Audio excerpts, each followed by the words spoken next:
What's good, YouTube? Welcome back to our YouTube channel. Today I wanted to talk about Liangelo Ball. I wanted to talk about Liangelo because the Las Vegas Summer League is about to start up. We've had games here the last few nights in Sacramento, and getting to see some of these rookies, undrafted players, such as like Mac McClung, play and see how their game really translates to the NBA level. And with a lot of these prospects or players that we see are so familiar with, they played in college. We got to know their game. We got to see how they played against other high-level players, and now we're seeing how that game translates to the NBA level. With Liangelo, that's a little different, obviously, just due to the fact that we haven't seen him play in a good 3 years now, I believe. And so I just wanted to kind of go over what are some realistic expectations for Liangelo. What should we expect from him, and does he have a realistic shot at making either their G League roster or their NBA roster someday? So those are kind of just the things that I wanted to cover in the video. So with that being said, let's get into it. So I wanted to start with basically where Liangelo is at with his career before I get into the Hornets aspect of things.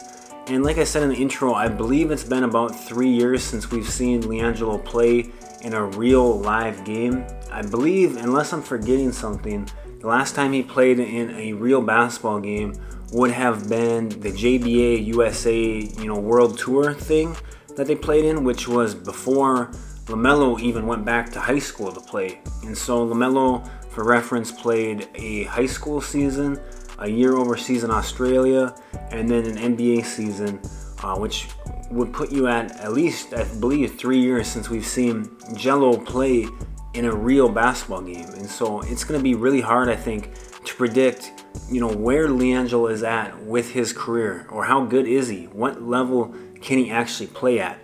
And so obviously after he played in the JBA stuff, he actually got to be on the practice squad or whatever for the OKC Blue, Oklahoma City's G League team, and was eventually called up to the actual roster.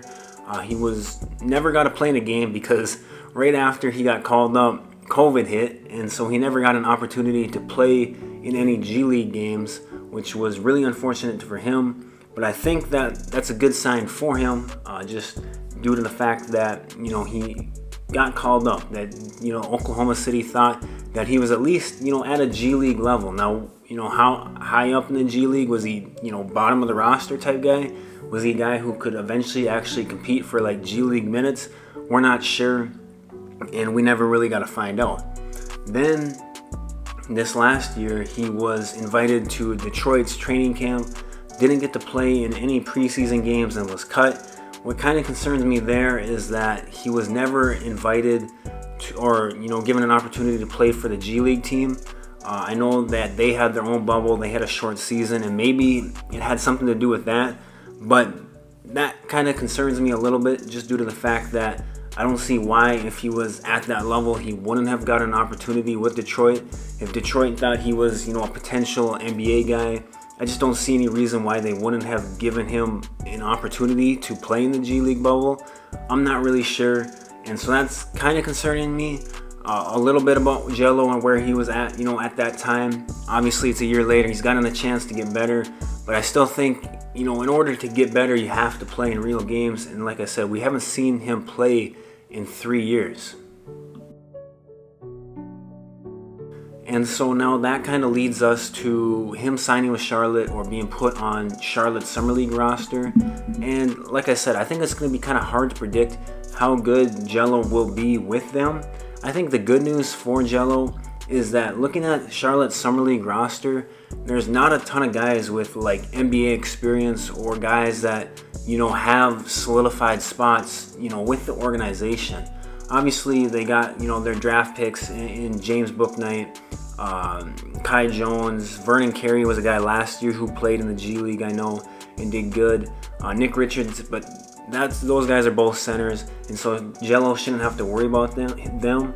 The rest of the guys on the roster, like I said, are guys who are basically rookies, or have played like 1 year in the league, or been bouncing around overseas, and so the organization doesn't have a ton of ties to those guys, and they won't feel like obligated to get those guys reps. I mean, obviously, like someone like Book Knight plays the same position as Jello, but you know, he'll get his reps, he'll get his touches. But the rest of the guys on the roster, like I said, there's no real ties to them or obligation to play them or develop them. They're just trying to see who's good, who can play, who can we, you know, again, invite to training camp and get some guys maybe on two-way contracts, things of that nature. And so that gives Jello a shot. You know, if he, you know, gets in the game, plays well, he's going to probably keep playing because they want to see what they have in him.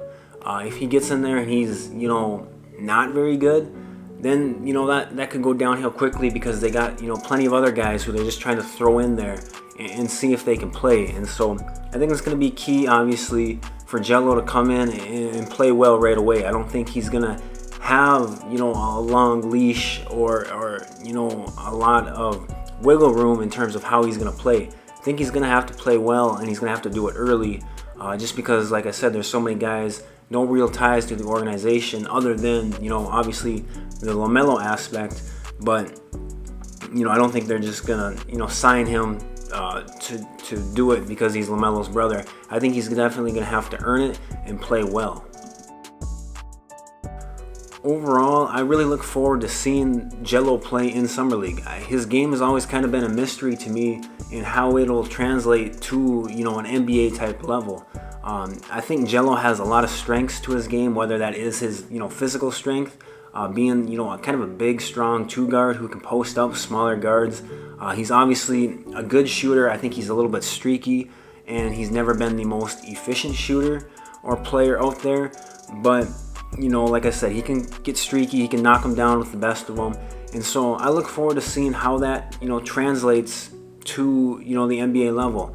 I look forward to seeing things like his handle. I think his handle's always been, you know, weak because it's never been something he's had to do. He's always had his two brothers playing with him, and so he's never had to develop, you know, his handle. So I look forward to seeing, you know, what that looks like. And overall, I just look forward to seeing, you know, how he fits in, you know, with a team where, you know, he's not the primary scoring option. I thought that he had, you know, like overseas, I thought he had some bright spots with the Lithuanian team, and I thought he, you know, played well for stretches there. And so, like I said, I look forward to seeing him in a real system, seeing how his game translates, and I hope he does good. I really do, because I, you know, think it would be cool to see all three of them eventually make it in the league. And I think that, you know, if he's been working this long, man, he deserves a shot. It'll be interesting to see, but I'm glad he's finally got it. Leave your thoughts down in the comment section below. Make sure you hit the like and subscribe button, and I'll talk to you guys later.